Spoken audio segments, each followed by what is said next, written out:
Well, have a seat. I'm going to take advantage of you right now. If that's all right. Oh, here she is. Never mind. Lauren, yes, indeed. A round of applause. All right, you two. I'll turn it over to you. Alrighty. Perfect.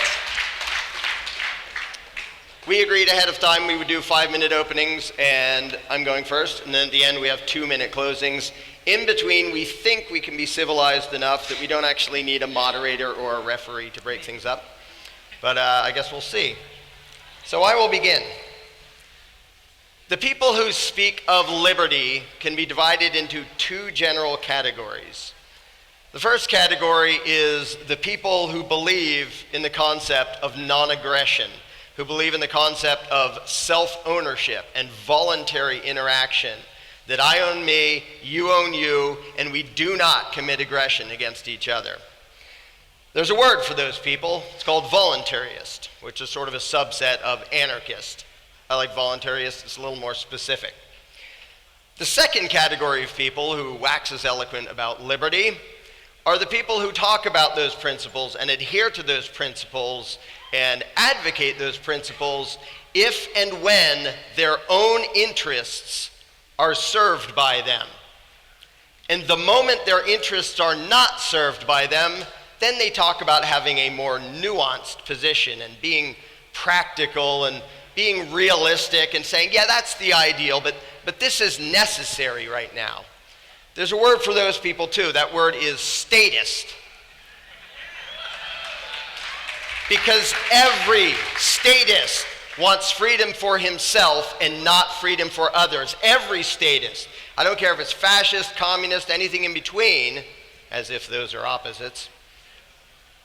Every statist says, I generally want freedom, but there are some things we need government to do. There are some things we need authoritarian violence for. So there is nothing special. There is nothing pro-liberty about saying, I believe in freedom except when my interests are at stake, and then I believe in violent aggression against others. People in the second category often tend to use euphemisms, and I expect us to have several examples of that today. One is closed borders. There isn't a freaking door. There's a line that is thousands of miles long, and there are men with guns. If you advocate the initiation of violence, say so. Don't call it closed borders, because that's not what it is. It is violent aggression. And if you are willing to sell out the principle out of necessity and it's an emergency and being practical, then do not complain when the exact same lack of principle is used against you. I will use this example. Well, no, not all gun owners commit crime. Not all of them are violent and nasty, but some do. Let me let you in on a secret. 100% of gun crimes are committed by people with guns. So do we take the category of people that is people who have guns and use violence, state violence, to disarm them all in the name of what some of them would have done if we don't? That is a purely statist position. It is an immoral position, and it is founded on the exact same fear-based, unprincipled, authoritarian BS that the closed border position is based upon. Every animal wants to avoid pain. Every animal wants to avoid violence against itself. And most of them are just fine initiating violence against others. There is no virtue. There is no principle. There is nothing noble about advocating your own freedom, but not the freedom of the person next to you. To say that you are opposed to violence when you are its victim, but that we need violence when you are its beneficiary, that is the philosophy of cockroaches and sewer rats. It should not be the philosophy of human beings.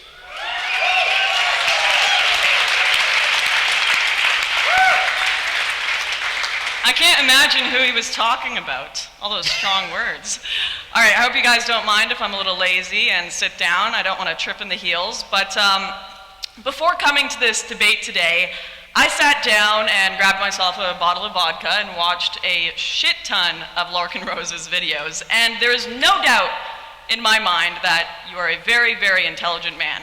Most people I meet within this community are quite intelligent. However, unfortunately, within some situations, how clever you are can actually render you ineffective. It's a rather interesting and bizarre thing that's observed by psychologists, and that's the smartest people tend to have the most self-doubt. They tend to question themselves the most. They tend to consider more factors and run themselves in ideological circles more than anyone else. They're just far more effective at it. And sometimes that can be a very good thing. We should question ourselves. We should have some degree of self-doubt. But the degree of questioning we do should never render us ineffectual. We should never be sitting outside our front door with a list of pros and cons all day theorizing till the 7th page where we've got alien invasion on that list. Otherwise, you won't be able to achieve anything. There are endless amounts of questions we can ponder, but the only point in asking them is so that we can engage in the real world more effectively, so that we can engage in other people's lives more effectively and make decisive decisions. The unfortunate thing with libertarians and anarchists, as much as I love you lot, is despite their worship of steely-eyed, effectiveness-obsessed Randian characters, in the political realm, they tend to be an absolute non-starter. Almost every libertarian and anarchist I've met is at the very least, a few IQ points above the average person, but in almost all cases, they render themselves useless with endless theorizing. They go beyond just planning for that alien invasion, and y'all are up till 4 in the morning having debates on child slavery in texts that are longer than the freaking Bible. It's impressive, and I would categorize this in the mildly entertaining but useless argument category, and I would actually put the open borders debate in that category as well. It is completely useless when trying to engage with the wider world. So let's rip off that Santa Claus Band-Aid right now. Factoring out the highly unlikely apocalyptic style situation, in this day and age, fulfilling the precursors needed to have an open border state, such as getting rid of the welfare state, getting rid of democracy, and having immunity from foreign powers, is indeed a pipe dream. Don't cry to me about it. I didn't make the rules. I don't like the rules either. That would be human nature, the universe, God, thousands of years of history. You can blame them. So what's likely going to happen in this debate is, instead of a productive discussion on actual policies and what can and cannot be changed in reality, if I were a betting man, I would say that Larken is going to pull our discussion into the hyper-theoretical, where I am obviously advocating that we shoot poor ladies walking across magical dirt into Canada, because that is clearly what closed borders people want. So fine, we can have fun running into the realm of the theoretical, the exceptions, the extremes, how much of a statist I am. But at the end of the day, for a myriad of reasons, the state is not going away. And while the state still stands, and while other states still stand, closed borders preserve far more freedom than open borders ever could. And here, laid out simply for you, are my 4 reasons. The first one: borders prevent highly totalitarian groups, super PACs, and corporations from importing foreign voters to tip elections in their favor. 2, borders prevent the welfare state from growing, which prevents more money from being stolen from you, as you like to put it. They also prevent the state from inevitably collapsing, and no, before you think that's a good thing, I mean more, you all starve to death while the state still exists, like in Venezuela. Now, just for good measure, my 3rd and my 4th reason is also relevant in the highly hypothetical case that the state does truly collapse and is destroyed. 3, closed borders prevent the invasion of a totalitarian culture, and this is something we really need to talk about, because I find totalitarian cultures to be far more of a threat than even governments. Because I can go to Somalia, where their state has collapsed, and I still, if I'm born there, have a 98% chance of being dragged into a witch doctor's office screaming to have my genitals mutilated. Not so free there. Politics is downstream of culture. 4, borders prevent the invasion and occupation of our land by totalitarian governments, more totalitarian governments actually, who would swoop in faster than a fat kid on cookies to get our resources in Lebensraum. Sorry, but whether you like it or not, in the age of nuclear weapons, drone strikes, and Navy SEAL teams, band of non-state forces cannot even remotely compete with these death machines that are state armies. I don't like it either, but it is a fact. Let's hope one of those death machines is on your side, because you're easy pickings for the rest of them if one's not, and some of them are not as nice as others. Now that my main arguments are out of the way, I just want to finish by doing Larken a favor of starting this debate on very clear grounds that he requests all closed borders advocates do. He demands we define our stance properly as the advocacy of a really long line of men with guns who allow you to enter a location only at a politician's discretion. And guilty as charged. Fine, that's exactly what I'm doing. Now, Larken, the real question is, will you admit what you're defending? An immediate disbanding of the only force effective enough to keep us from being invaded by a more totalitarian government and more totalitarian cultures than our own, at the peril of all our freedoms we have left, and simply for the purpose of signaling one's ideological purity. Thank you.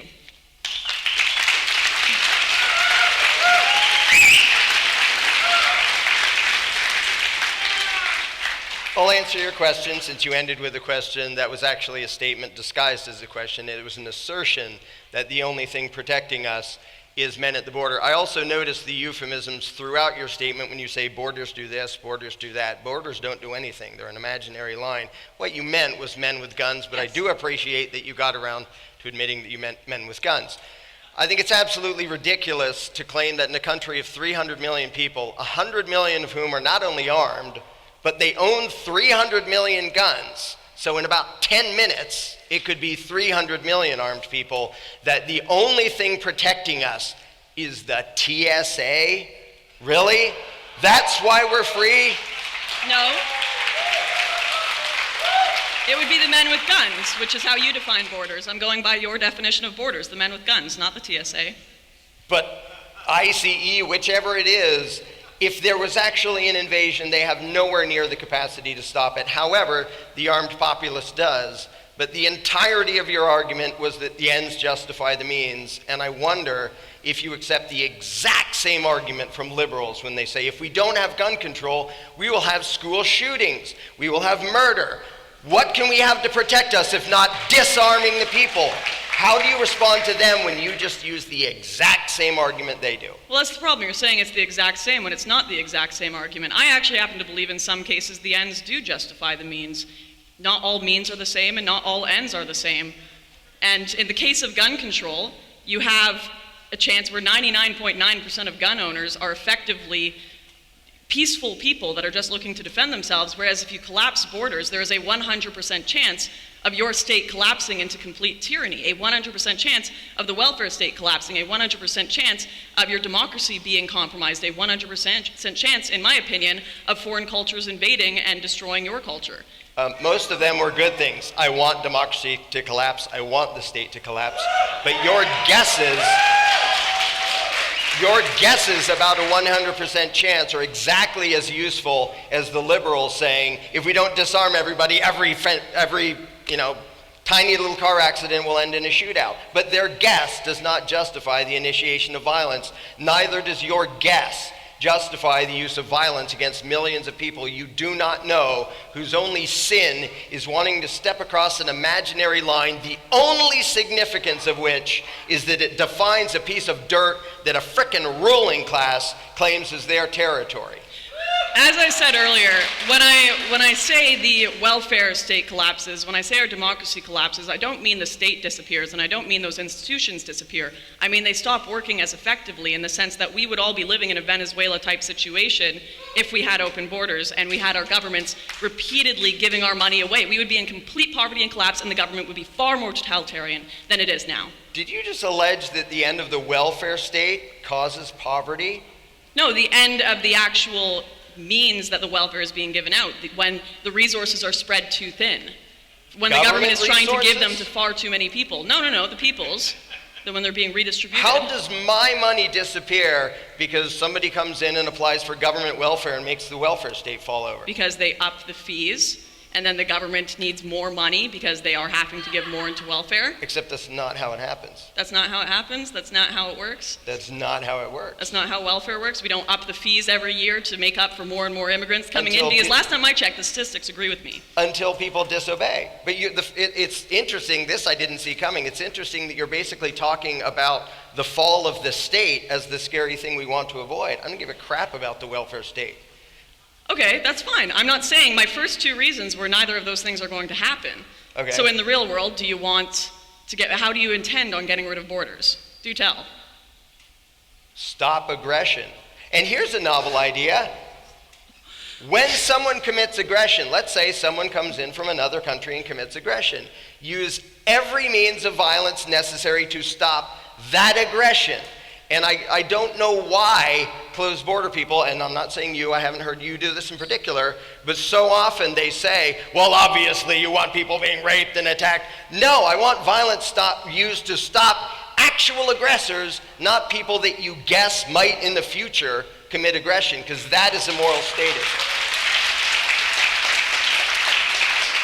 Let me ask you something. Let's say you buy a house and you have a bunch of neighbors living around you, and your neighbors, you have an acre of property, they have a few acres of property, they're all living around you, and all your neighbors decide to invite over their friends from the Middle East, and they're all hardcore Muslims. What do you think's going to happen maybe a year or two from then when they decide?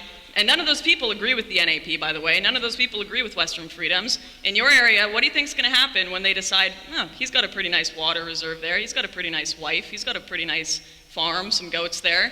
What do you think's going to happen to you? They may try to attack, just like Americans may try to attack me. Yeah, do you think you versus 500 That is, well, Muslims it's interesting that in your scenario, suddenly they outnumber me. What about the other 100 that's what million the armed statistics are Americans? happening right now. The statistics are that foreign cultures, the top name in Britain right now is actually Mohammed, fun fact. 500 to 1, you think they outnumber armed Americans 500 to 1? No, I'm saying in your community. What about when armed Americans are not the majority? If you make up a scenario and you say, what if a whole bunch of nasty people attack an innocent victim, he probably dies. That's a truism. Right. That doesn't make it okay to be the aggressor because you're guessing what somebody might do in the future. What happens if some crazy guy with a gun is in your I'm not neighborhood? guessing. I'm not guessing. What's going to happen is people who believe in freedom are going to be outnumbered. They are the minority in this world. Look at yourselves right now. This is the minority. Yes. Only 1% of people are libertarians. True. And the rest of the world, outside of America, outside of Canada, they are far more totalitarian than you can ever imagine. And you think that the answer is to not be a libertarian yourself. You are basically saying, I'm going to initiate violence. I'm going to advocate the initiation of violence, which you admitted, against millions of people you don't know, because we have to keep out the people who advocate the initiation of violence. That is insane. Not all ends and means are equal. I want to protect my children, my grandchildren, and their futures. I want there to still be a free world that exists. I want there to still be Western culture. I still want that to exist 100, 200 years from now, and I'm not willing to purity spiral saying I will be the last libertarian left in America that becomes Somalia just because I want to look like a damn good libertarian. Would you watch your son drown just because he was on private property so you could say, look how pure I am? No, you would not. That's an extreme ridiculous example because I'm pretty sure the property Why is that a owner ridiculous wouldn't want example? me to either. Would you violate the NAP to save your drowning child? I would go on their property knowing they would do that. So the ends justify the means. You are making up a fabricated, bizarre thing to try to justify violence against millions of people. That freedom that you want for your son and all that. How is that a fabricated, bizarre thing? Do you want the same thing for the Mexican who wants to go into the U.S. because he thinks he can get a better life? Or does his freedom not frickin' matter? You just admitted to me that in some cases it is okay to violate the NAP in a ridiculous scenario in which the property owner would almost certainly approve. It's like the silly scenario of in the desert, you're crawling in the desert, you're dying of thirst, there's a house, nobody's home when you drink water. Yes, because I'm pretty freaking sure that I can make up for it to him and he would approve. Great, well I'm going to go murder somebody else's son to protect mine. That I wouldn't do. In a not so ridiculous scenario where the West is truly headed towards collapse, where mass immigration is going to lead to the deterioration of our values, and where anyone with half a brain knows that places like France, if they continue the way they're going, are going to be under a literal Islamic caliphate, in a not so ridiculous and a very realistic scenario, I'm willing to violate the NAP in order to protect the last bit of freedom we may have left in this world. And sorry if I don't sound like a purist to you. A, that is ridiculous. B, don't say our values. You initiate you advocate the initiation of violence. I don't. We do not have the same values. You would go over that property to get your son. You are just like me. You are just like me. I am not. You want a gun pointed in the face of a Mexican family who thinks they might do better up there. I want to save my drowning son from somebody whose property owner would probably go, of course, save him. You're saying... Mine doesn't have a victim. Yours does. That's not how the NAP works.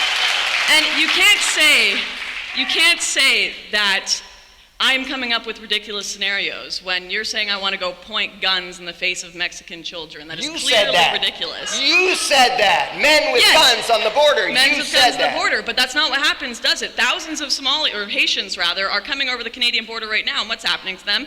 If one of them had a gun put in their face, it would be an international story. People would go bizarre over it. That doesn't happen in real life, though. What happens is we're quite civil, thank God. Thank God they didn't walk over the non-existent borders of some Papua New Guinean tribe that would eat them because politics is downstream of culture. No, instead we bring them in, we process them, we check their background. A lot of them comply to legally come into the country. It isn't this ridiculous scenario of people just getting shot down at the border with flare guns by me. No, because usually the threat of violence is enough. It's like saying, well, taxes are voluntary because most people pay up before they get put in a cage. They're not voluntary. And this isn't about what's happening, it's about you, what you want to have happen.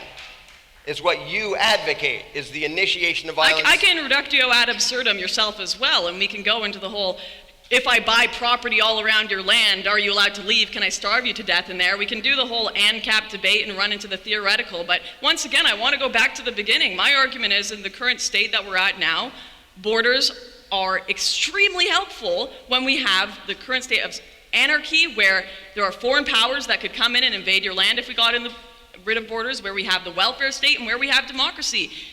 What would you do about it right at this moment, and not in this theoretical world of what is and what is not just? I would tell Americans to be armed and understand self-defense and get How does that get rid of the borders? Aggression. How does that get rid of the borders? And get rid of the violent aggression by ending the borders immediately. Immediately. Yes, immediately, because they are immoral now. You don't phase out evil, you oppose it. All right, and which party is going to do this? Neither, obviously. Neither, so who's going to do it? No one. Right, because you guys are busy doing these ridiculous theoretical debates where you sit here and get nothing done in the real political realm. If you want to talk about actual policy changes that can be made to maybe get rid of the border and have the country succeed, we can do that. Or you can just sit in your little theoretical realm of bizarre scenarios where we get rid of the freaking border and everyone just has a gun and decides, woo, freedom. I want that. I love that. That sounds great, but it's not going to happen in the real world, Larken. It will. Do you know how many anarchists I knew 10 years ago? 3. Great, and now you know 4. Do the math. 10 more years, we don't need the frickin' politicians' permission to do anything. It's been... All right. I mean, that's a great observation in your own life, but everyone has been highly reporting, and this has been highly analyzed, that most libertarians are actually moving over to the far right because of the scenario where they realize that their borders are protecting the little freedom they have left. And they recognize what this is going to end up as if you get rid of the borders and you let the third world and people with very different values come into your country. I do appreciate you giving a perfect example of what I said, which is that you advocate violence when it serves your interest and advocate freedom when it serves your interest. Yes, me and my people and my country and my nation and my family. I want them to live. Yeah, and that's the position of every statist everywhere. Fine. If someone else, if somebody, let's say some scary foreigners, advocate coming over, using violence and stealing your stuff, serves their interest, doesn't work too well for yours. Well, thank goodness I have the American military and Canadian military on my side, the big guys with guns that don't suck as much as the rest. Actually, they're pretty damn bad, and they're too busy blowing I up don't brown deny people on the other side of the they're world. all monsters, they're all gangs, but if you've got a choice between 3 gangs, one that kind of sucks, one that really sucks, and one that is completely ineffective and can't do anything, I'm going to choose the one that kind of sucks. Wait, sorry. Do you actually believe that the United States government, including the United States military, is less of a threat to the freedom of Americans than some brown people on the other side of the world? Hey, at least they're not going to throw me off a roof for being gay. Answer the question. Do you think the U.S. government is less of a threat to the freedom of the American people than Muslims on the other side of the world? Yes. That's insane. Absolutely. Like I said, I'm not going to be stoned to death for being raped in America. So you think that Muslims can come over here if they're not perceived as authority, they're not perceived as government, and could run a racket that steals trillions of dollars every year from 100 million armed Americans? Where does government come from? It comes from people's stupid belief in authority. Right, where do stupid people come from? Being born and then raised into authoritarianism. Right. So they come from authoritarian cultures. And there are cultures that are more authoritarian. Politics is downstream of culture. And if you invite a whole heck of a lot more stupid people into your country, you're going to get a lot stupider of a government. Guess what? 99% of the people here are already statists, including you. Right, the let's give up problem some is more. not Right. the brown people over there who might advocate statism. It's the mostly white people in the U.S. right now who advocate my enslavement, including you, because you support the government. There are varying degrees of aggression, whether you like it or not. It's not just all under the umbrella of statism. Just like I said, I would much rather be in a country with a massive government where when I'm going through the border and going into the country, maybe I have to wait 30 minutes. It sucks. Don't get me wrong. I don't like going through border lines. They piss me right off. Maybe do a whole little pat down, whatever. I get through and I can go have a few drinks with my friend. I go somewhere in Papua New Guinea where they have no borders. Great. I don't have to wait in that 30-minute line, but I get in there and they're probably going to friggin' eat me. That's the reality. It doesn't matter if there's a government or not. It depends on how the people are. The politics is determined by the culture. And we are walking a very thin line right now of how much totalitarianism we can invite into this country. You're right, we already have way too many to deal with within our borders. Let's not bring the rest in. Let's try to convert the ones within our borders and maintain a state of freedom, maybe even try to expand it before we just collapse the whole thing and welcome the Kali Yuga. You can't convert them because you don't advocate freedom. You advocate violence that serves your interests. What do you mean by that? I mean, you're saying let's convert the ones that are here. You're one of them. You're a statist. You're not there yet. I still want you to have your free speech. There are varying degrees of statism. There are varying degrees of aggression. You want me to have this freedom. I want you to have free speech. I want taxes to be nearly cut to nothing. I want capitalism. I want most of the things you want. But because you've got these purist libertarians that aren't even willing to move an inch, that's why a lot of people won't join your community. Yeah. That's why a lot of people won't come and vote libertarian. Violence against innocent people, I absolutely won't buff it. Great, you can sit alone and you can be the last man in friggin' America, Somalia, where you have no freedoms. That's fine, you can sit there with your gun. Does it seem like I I'm don't care. alone? You can get some cheers at an anarchist convention, but you try anywhere else. I love these people. I think they're great people, but...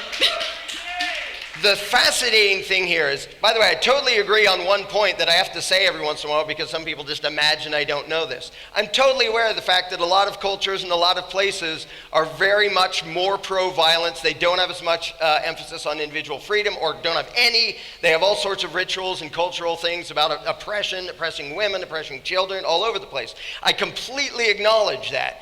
But the idea that the solution to that is a different flavor of violent aggression, as if that teaches something, or as if advocating that and putting a big authoritarian wall and men with guns on it is the path to freedom, is ridiculous. If you are not advocating freedom, you don't get to freedom. Sometimes there are worse paths and there are better paths. This is the problem. You are so purist. You are so stuck in statism. This is exactly what I was talking about in my intro. You are going to be stuck arguing the theoretical till the day you die, and your kids are not going to have a stick of freedom if we continue the way we're going. And you don't actually go into the government and try to make change. If you don't actually go into the culture and try to make change, you're busy theorizing around a bunch of people that agree with you.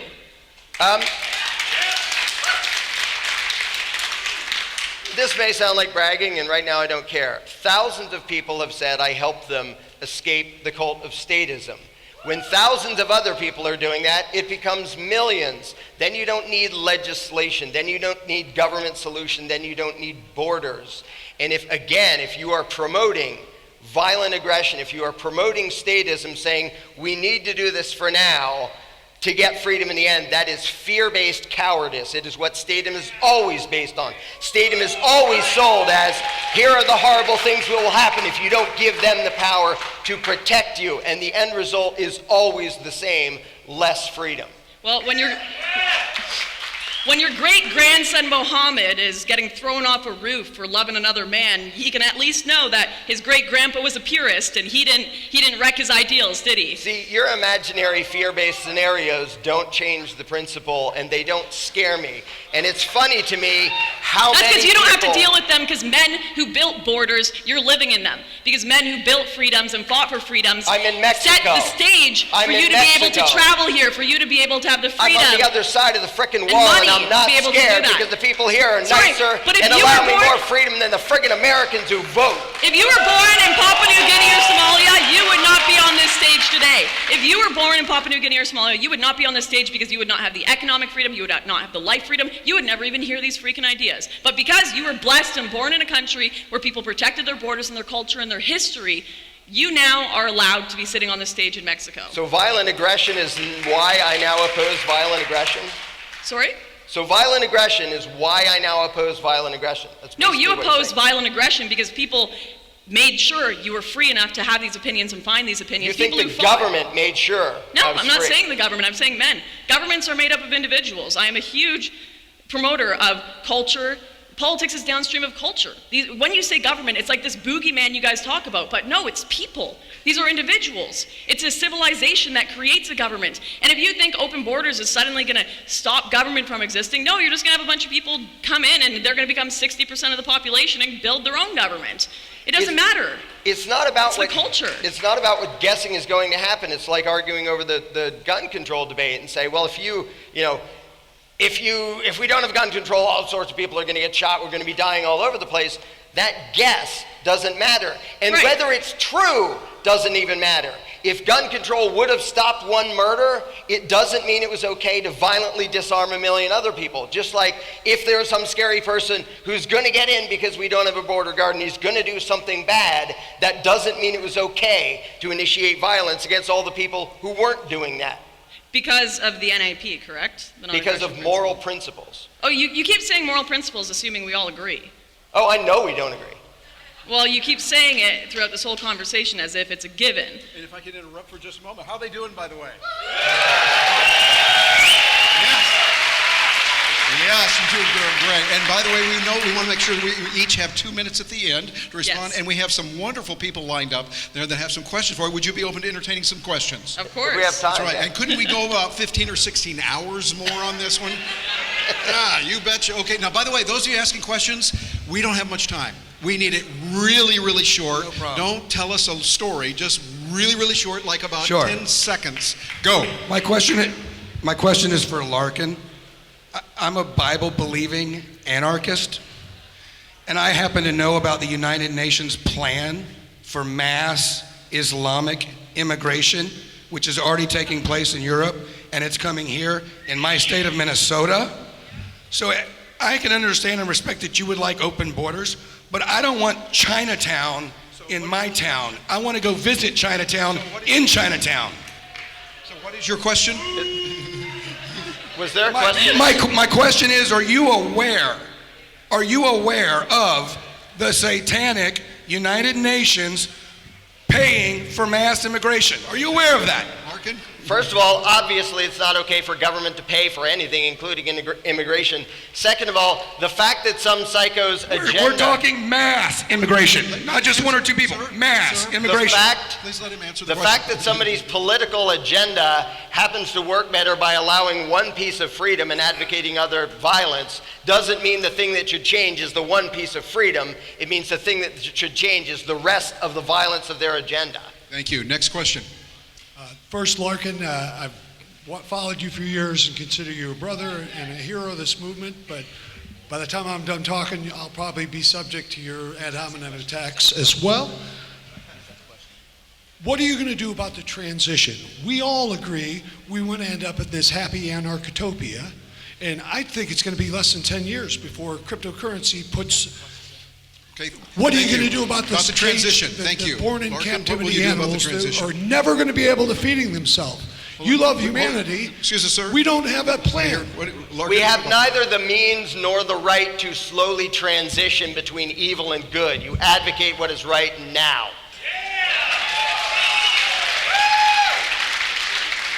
Next. considering, this is for Larkin, considering the fact that the political left in the United States has designed its immigration policy to support leftist and statist ideology, how would you pragmatically end immigration, but while still preserving and furthering the concepts of liberty? Is that a question for Larkin?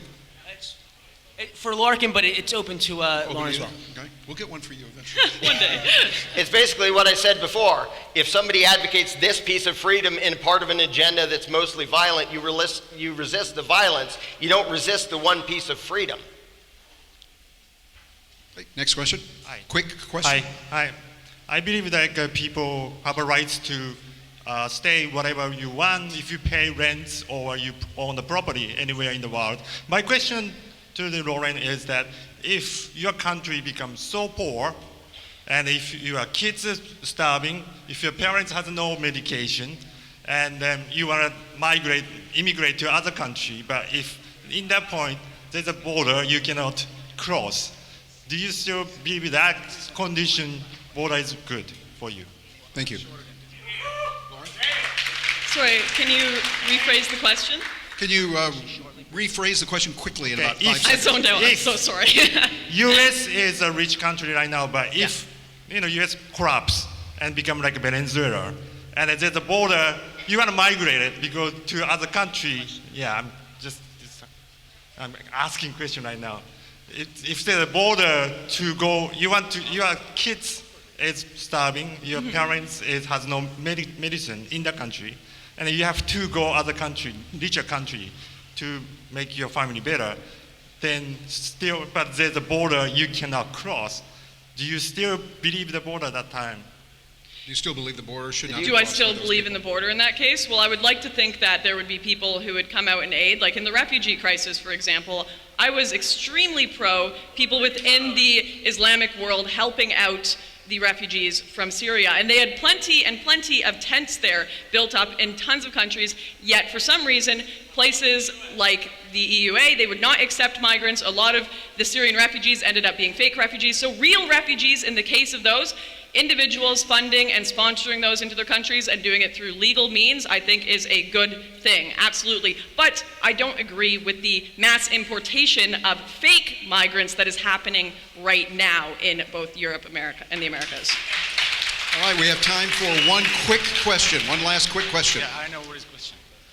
Lauren, 20 years ago, I would be your biggest fan, but then two things happened. I served 5 years in allied corpses of an army, and I traveled 100 countries. So my question to you, how many of those so-called dangerous places have you actually visited? Because my experience, especially from Muslim countries, is that we have the same human heart, and everybody on this planet wants the same thing, and there is not us versus them. So how many of those countries that you call dangerous have you traveled? Because I've been to many dangerous countries, and it's been excellent experience. Thank you. I love Lauren, those people. how many countries have you traveled to? How that you're many talking countries about? have I traveled to? I have never denied once in my life that there are kind people in every culture, of every skin color, of every persuasion. There are absolutely. I've met some lovely people from every country in the world. I have not visited Muslim countries, thank God. But I know exactly what happens in the cultures where they come to. I visited the enclaves in Molenbeek. I just got back from South Africa where I was talking to the families of people who had their mother's eyes gouged out and their cheeks cut up to here and tortured for days. I have Please been let him places speak. where there are horrors that happen because of the culture there. And you can see that transmitting to our culture in America and Europe.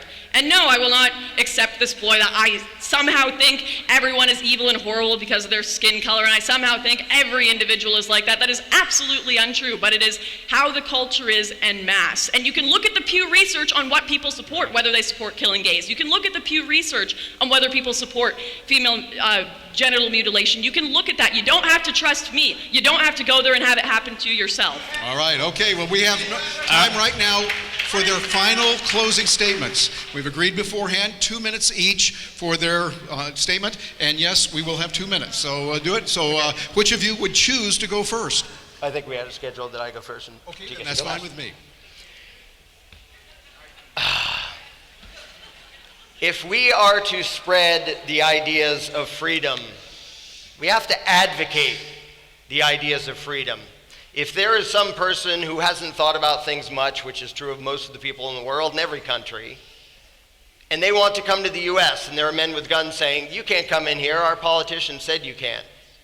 Do you think that teaches them about freedom? Do you think that teaches them that our culture is great and tolerant and it's about freedom and peaceful coexistence? Or does it teach them that, yeah, we believe in violence too? We believe in aggression too, just like everybody else. We believe in us versus them. We believe we're going to protect our pack, and hell with you. You matter less. Your rights matter less. Violent aggression against you is okay because, hey, ends justify the means sometimes, and it's necessary and all that. Yes, the path from here to a free society will have ugliness in it because some people believe in violence and want to violently control others. The best thing we can do on the path to there is don't be the people who advocate violence against others. Thank you. Is that it? Thank you. Lauren, your final 2 minutes. So to finish this off, yes, I am arguing for the best of the worst. That is my position. Yes, I am arguing for some government in order to defend the maximum amount of freedom possible. And yes, I am going against the formal philosophy of what anarchy or even libertarianism may look like on text. I am arguing for the long line of men with guns that say, stay the hell out of my nation if you don't like our values. But that's because I am not here to engage with a book club, nor am I here to play around with people's unicorn fantasy worlds where we just magically disband the state without catastrophic consequences. I want a government small enough to drown in a bathtub. But as someone to the right of the political spectrum, I've come to realize that what we want and what is possible are two very different things. I am here to defend truth, not theory. I am here to defend reality and not purity. You can call me all the names you want in the book. Racist, like some guy over here, doesn't change the fact that blacks commit a disproportionate amount of crime. You can call me a sexist. It doesn't make biology not matter. You can call me an Islamophobe. It won't get rid of all of the verses in Quran calling for murder. Or you can call me a statist. It won't change the fact that open borders are a damn pipe dream that will lead to a catastrophic collapse of our freedoms and values and society. My interests, my family, my friends, my history, my culture, my tradition, and my freedom, they still exist in this world to some extent. And I am going to fight for that world, and I'm going to argue in favor of the best solutions for that world in the realm of reality. And I don't give a damn what you call me. So thank you for having me, guys. Thank you. Thank you, Lauren. Are we done here? Well, ladies and gentlemen, I think we could go long, and we want to thank both of our guests here. Larken and Lauren, thank you so much for being here. And here's what we're going to do, if it would be all right with you. We have several people that still have questions. We also are scheduled to break for lunch. So we know many of you might have commitments already for lunch, or you need to go. However, if it would be all right with the two of you, and it's completely up to you, we could take a few more questions while others who have a previous commitment could go to lunch or stay here to answer a few more. It's your call. Larken, Lauren, what do you think? I'm up for it. Also, All right, we are officially then adjourning for lunch, and if you want to hang around and have some fun, you're welcome to join us. I would And also. we have some questions right there. Lauren, Am I did still you on? I would also say the main speakers are faced away from us. It's sort of hard for us to hear the questions. So if you can enunciate and scream less and enunciate more, that would help. Yes. At least a peaceful interaction.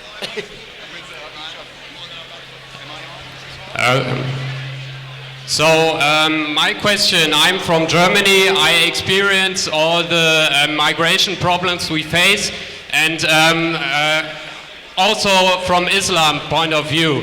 I have been to Tunisia for several years because my stepfather comes from there. I know this culture quite good, and I know how big danger it is, and the problems that I have, and I am quite with you, Lauren, that when I discuss with libertarians, with anarchists, the problems we face always is that there are always these theoretical discussions, but you have to be realistic. And my question is, what is the realistic solution for this mass immigration problems we face all over Germany, all over Europe, where we have military people marching on the streets. We have attacks on women. We have rapings and everything on a mass scale. Well, that's one thing that people don't realize is this open border policy that we can already see happening in Europe with the Schengen zone is leading to more militarization, more government, and far more government spending than ever before.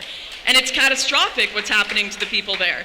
I know you were saying, some man accused me of not understanding what other countries are like. You're saying you've been there, you've experienced it, you know how tyrannical the culture and the governments can be. And I'd say the way that we can do it right now would be to, first of all, actually enforce those borders. The Schengen zone, I thought, was a very good idea when they weren't allowing people from cultures that were antithetical to freedom in. You could go and trade with people, go across from Poland to wherever, right? And it was great. However, now that the Schengen zone has changed so much and people have been allowed in, you must enforce those borders again. And unfortunately, it looks like at the right now, it is going to have to happen through a rude awakening of more terrorism, more death, more militarization, and just the complete and utter collapse of Europe. I hope it doesn't get to that, but that seems to be what's waking people up. By the way, one thing that we wanted to do is before everyone leaves, we had a request for a vote on which side you favor or both. We have actually three choices. There were those saying they would favor Larken, others saying they favor Lauren, and others say, I agree with portions of both. So by a round of applause, how many of you would agree with Larken?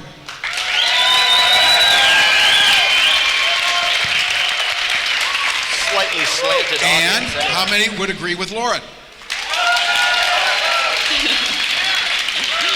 And a very important nuance, how many of you found agreement from both of them? Very interesting. And our next question, please. Very short question. Why shouldn't be a private security company in a private city on a private street more effective than a government? And who would you want to answer that? Sorry? Who should answer that? Lauren. Lauren. Was that, what was the first part? Was that why would it be? Why should be a government more effective against mass immigration than a private security company in a private city on private streets? Actually, with self-armed people. Oh, sorry, did you want to go? You can go. I think it was for you. Oh, it was for you? Yeah. Sorry, I didn't hear right. No, I actually think that there has been some success in that realm. For example, you have a guy named Dinko Valev on the border of Hungary who bought himself a tank and some ATVs and a helicopter, and he goes around patrolling the borders, driving people back into Turkey. So that's a completely private one going on there. But as you can see, I took part in something called Defend Europe, where we're trying to prevent the mass importation of illegal migrants from North Africa, and the state police tried to stop us. They wouldn't let our private boat land anywhere within EU borders. They detained us for a while, even detained us at the airport. So they won't even allow you to defend your property. This is the thing. A lot of people have pointed it out. This mass immigration is something the state wants, and it is going to lead to more statism. All right, by the way, before we get another, those of you that are not joining us for the Q&A, if you're talking, we would encourage you, please keep talking, but do it outside. Please take your conversations outside if you want to continue talking, so we can have a little bit more quiet here and listen. Thank you. Thank you. And I think we have, Larken, did you have something you wanted to add? I had a quick follow-up to two of them. The very short answer to the person who was a couple questions ago is the answer to what's happening in Germany is have an armed populace able and willing to use defensive force, and their government is in the way. If your government is in your way, disobey your frickin' government and get a gun. All right, our next question. My question is for Lauren. You said two things about government that one I agreed with and one I didn't agree with, and I want you to clarify. The first thing that you said that I agreed with was that governments aren't a thing, they're a collection of individuals. Yeah. And that governments were created by a collection of individuals. So did you concede that you made those points? So then later, when Larken brought up the point about just disregarding the borders, when you posed the question, well, what do we do? How do we stop the government and how do we disarm the borders? You said, well, we can't just magically stop the borders. We can't just magically disarm the government. But a few points earlier, you said that we magically created the government because we're a bunch of individuals. So I want to know, basically, can you explain that paradox to me and how it makes any sense? It's not a paradox because we can't just, that's exactly it. We can't just magically dissolve something created by a group of people that all agree it should exist unless somehow we change all of their minds, right? You have to actually reach out to the populace in a reasonable way, and that's one of the great criticisms I have of libertarians and anarchists is they tend to stick to their book clubs theorizing and not talking about actual policies, and that's what convinces people is actual policy changes we can make. They look at that and say, wow, that's not so bad, but instead we say, let's just dissolve it all right away. You're a statist piece of crap, racist garbage, whatever, if you don't agree with this, and no one likes to hear that. They want to be convinced in a real world way. So I understand, I think I understand your question. I think you misinterpreted it. By that, you kind of proved the paradox. You have to change the culture. No. Government was created because of a culture that so wanted how did a that government. It was happened by the same means that we can disarm government? That's the question. It wasn't magically created. Government, no. It came out, sorry. Can I do a very short follow-up question, even though that's not what we're doing? Do you believe when the people of the United States on whole approved of and condoned and legalized slavery, should they have opposed it in principle or gradually tried to change the policies? Should they have disobeyed or tried to petition for different laws? If people didn't come out, and slavery wasn't actually what the Civil War was completely about. I hope you understand that.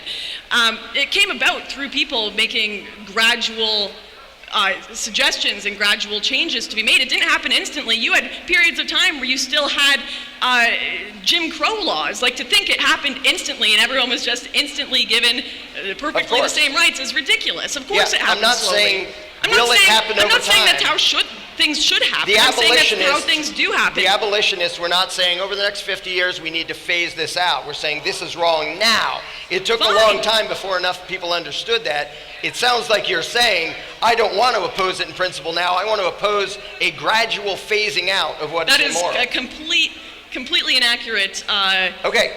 Then in slavery days, would you in principle say, regardless of what the majority wants, regardless of what the policies are, slavery is wrong, I oppose it?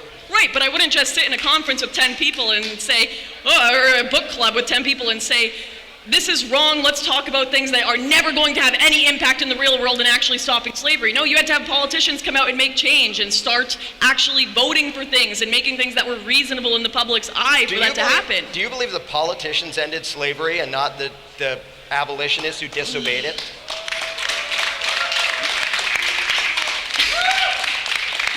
It was still a gradual thing. Even many of the people that were part of the abolitionists still had views that people would consider absolutely unacceptable and disgusting today. Like, these are people, it doesn't matter. There are a lot of things in this world I don't want to happen, that I disagree with, but I'm more of a reactionary, if anything. I am the defender of what is possible and what is true and what is fact, and not what I want things to be. All right, I think we can go on that one for a while. Yeah. Very good thought. Next question, short. That was a great so far. Thank you very much. My question is, if we have the border that is defined by a government, then this implies that the property behind this border is 100% owned by the government. And I would fundamentally disagree. I think there's something called private property and private property in land specifically. And that is really important. And if you have a piece of land and you do want to have people on that piece of land, it's your fundamentally right to do so. And on the other side, if you decide not to have people of whatever race or color, if you do not want to have those people on your private property, you can definitely exclude them.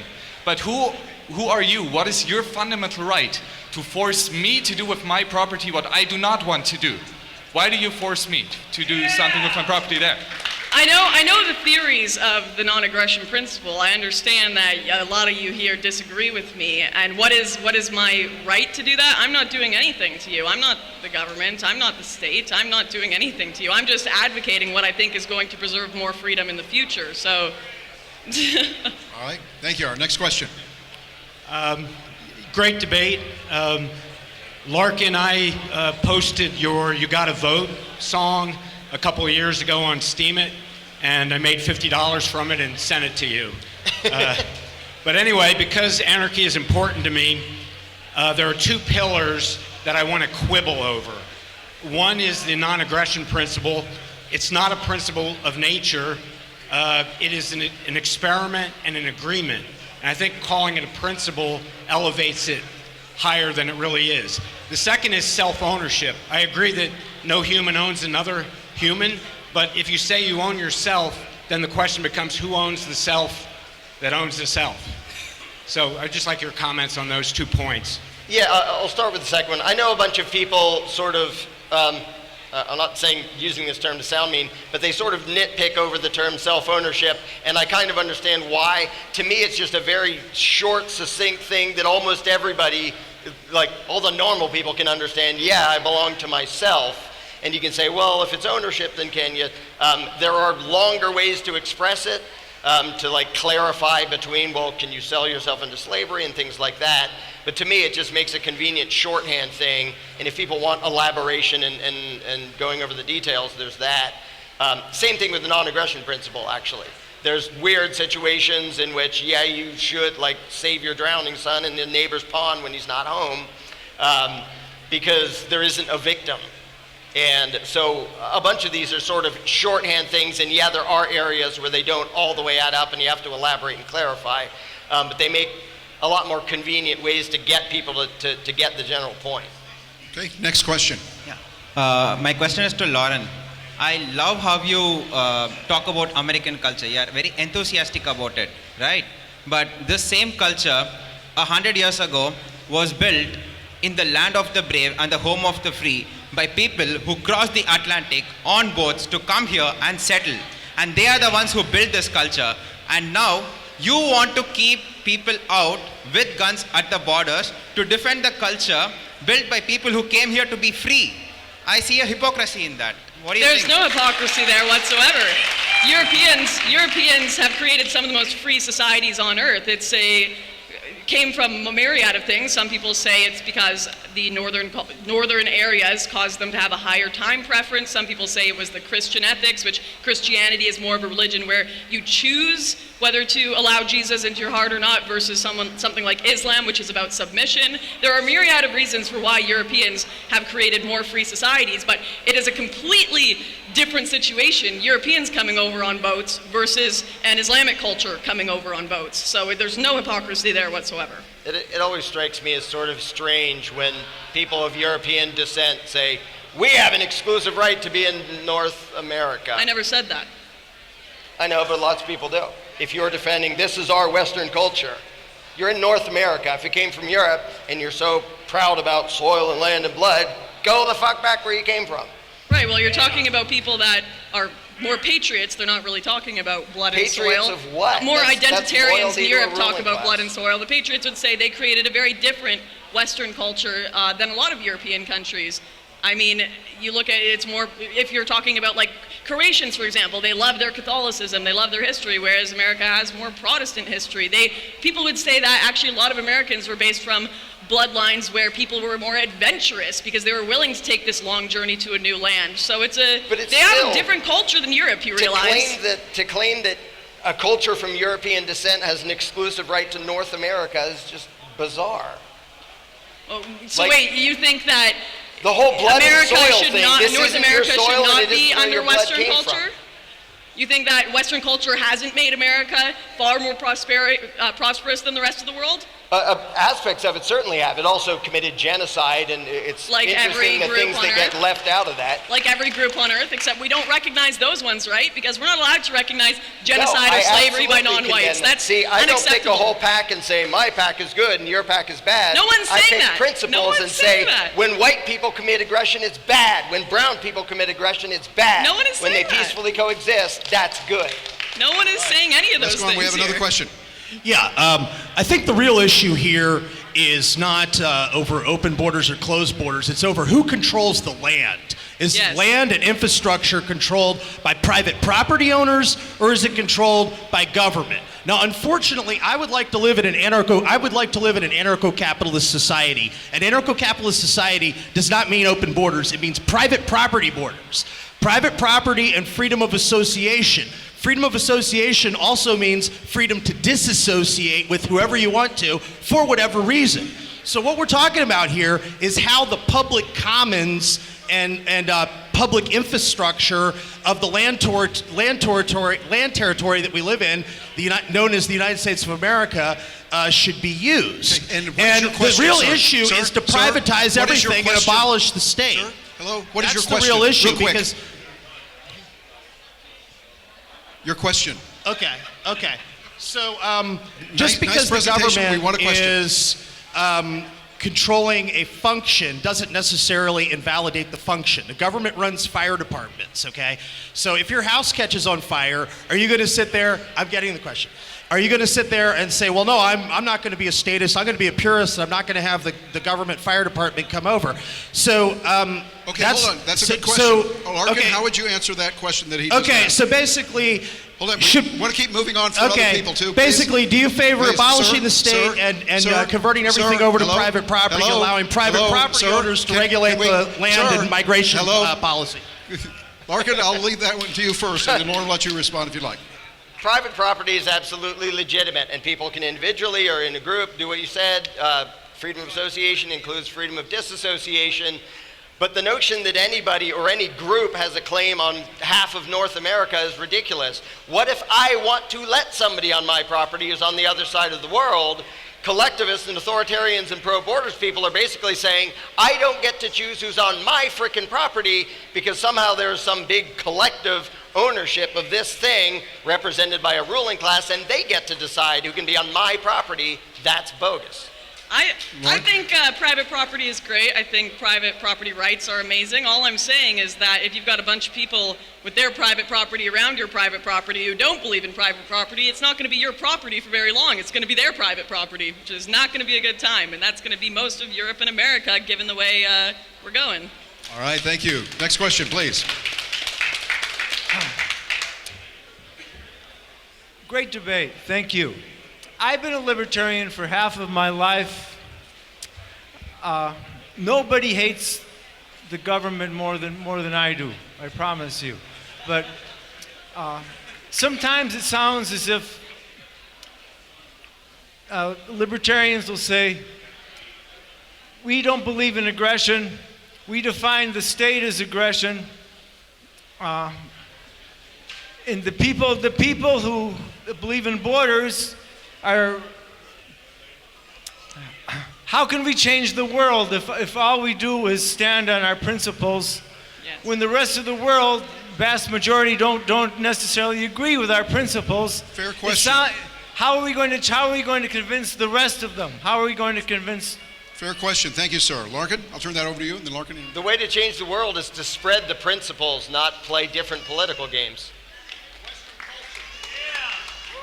Lauren, any comments? You can't if you just simply stand on your purist ideas. The fact of the matter is, even if I move to a different country right now that has completely different values than me, they don't believe in free speech, they don't believe in property rights, they think I have to wear a burqa, whatever it may be, no matter how hard I try to assimilate to that, I'm not going to be able to, because I was born and bred and grown up in a culture that believes in freedom. The only way to do this is really, like a gentleman in the crowd said, Western culture. We need to preserve a culture that promotes freedom. It has to be something people grow up in, they live in. And if you import so many people that don't believe in that, they will become the new culture. It has to be something people are inundated with constantly, and that is not going to happen by being purists who don't allow for any wiggle room for the rest of society to join in some of our ideas. Thank you. Next question. Say thank you for a very well-argued debate. I definitely have points I agree with on both sides.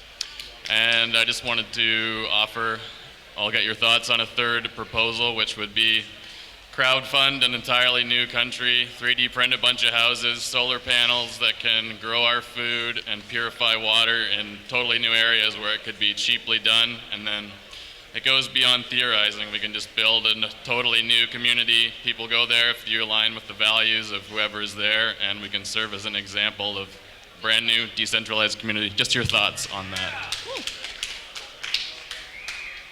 Yeah, I'm like any arrangement of actual private property that's, legitimately acquired, not this continent looks nice, it's mine, I'm all in favor of it. I'm in favor of people trying it 1,000 different ways, and they can put a big wall around it if they want. I'm staying at a hotel that has walls and men with guns to decide who goes in there. That's perfectly legitimate, works quite well. I was told I was supposed to be all scared of Acapulco when I came down. I'm not. It's a really nice place. It's less scary than Philadelphia that I live right next to, because I'm not a drug dealer or a cop. So of course there's a million ways people can arrange, and they can try a million things. Some can work, some can't.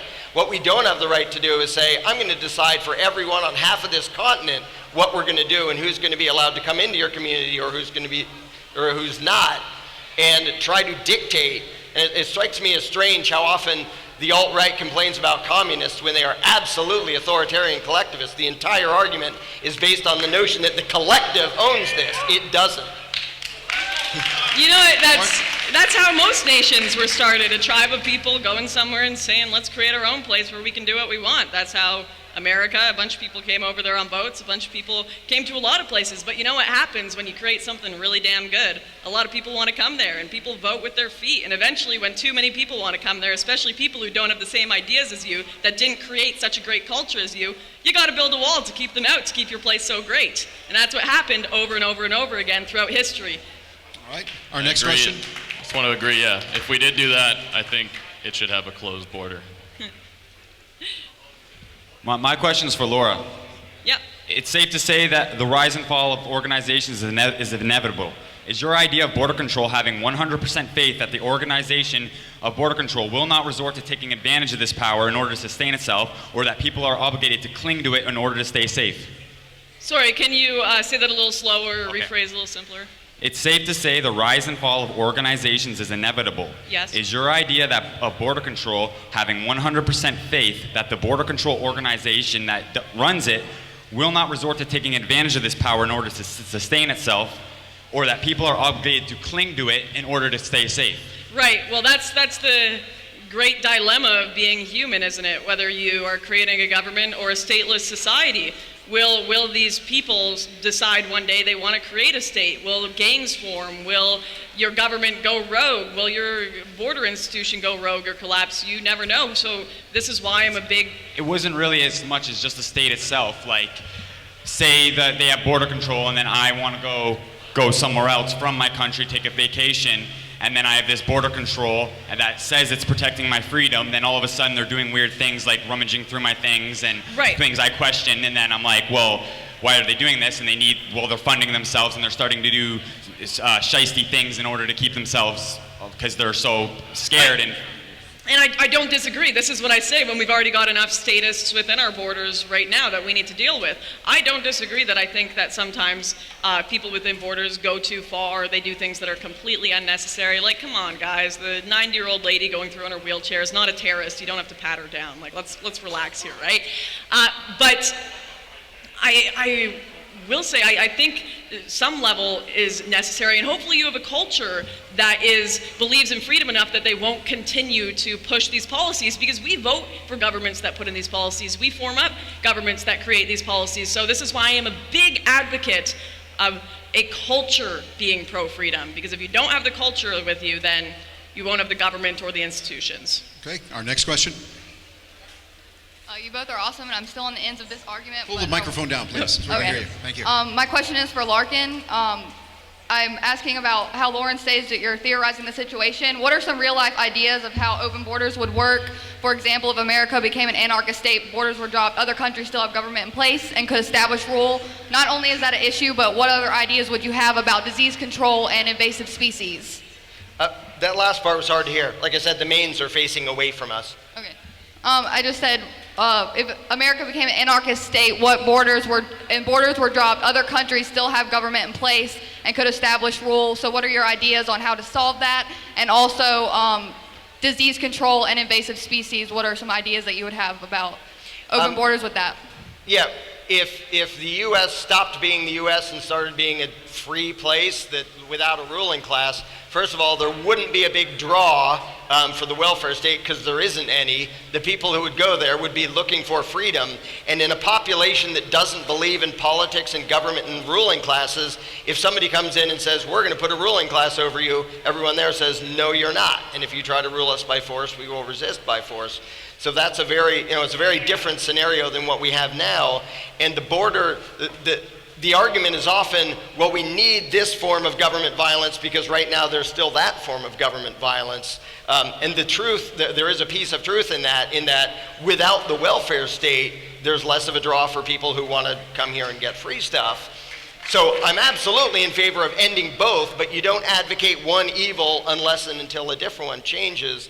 As far as handling things like diseases and stuff, it's not, so many of those questions are sort of looking for a master plan. I don't believe in master plans. I believe in allowing people to be free and have them come up with a zillion different solutions to things, which always works better than the government solution.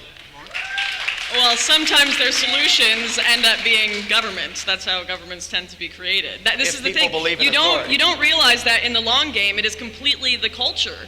If you bring in a bunch of people that believe in government, one day they're going to say, hey, there's a lot of people with diseases coming in here. You know what we should do? We should create a government that creates a border amongst you us. Believe in government. You're one of them. Yeah, because I want to keep the maximum amount of freedom possible within my area. Luckily, I don't believe, like I said, in like other cultures, in eating people or throwing gays off roofs. And I don't want that coming into my little zone of happy freedom where we're allowed to do a lot more than a lot of the rest of the world. Can I ask you a quick thing? Why is the line around the country the relevant thing? Why is it a relevant why thing? don't you draw a random... Why is that the border that you think is why do you need a nation? You're asking... The line around the country, that's where the border is. Yes. Why is that where you think it's justified to initiate violence?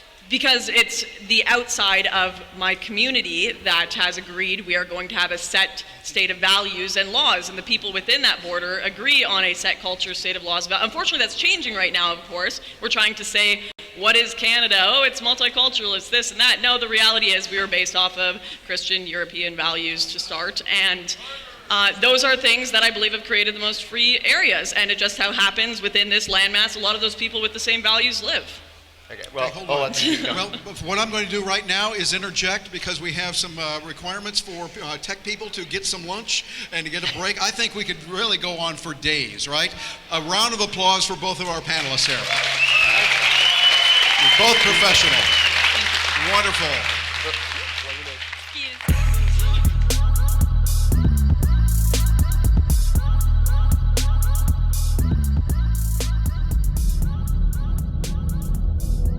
There was an idea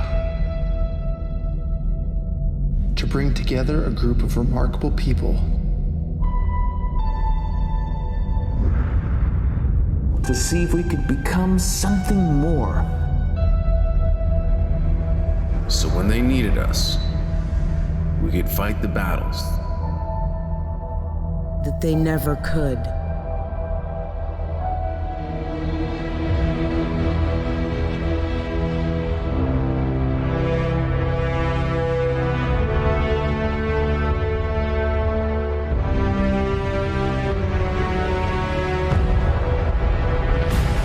In time, the state will know what it's like to lose. To feel so desperately that it's right, yet to fail all the same. Dread it. Run from it. Freedom still arrives.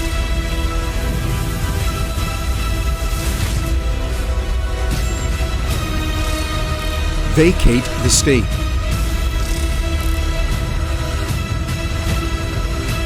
Engage all the speakers and get this man a microphone.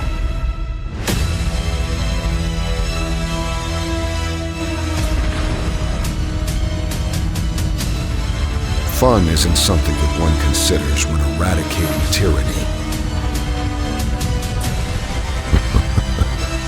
But this does put a smile on my face.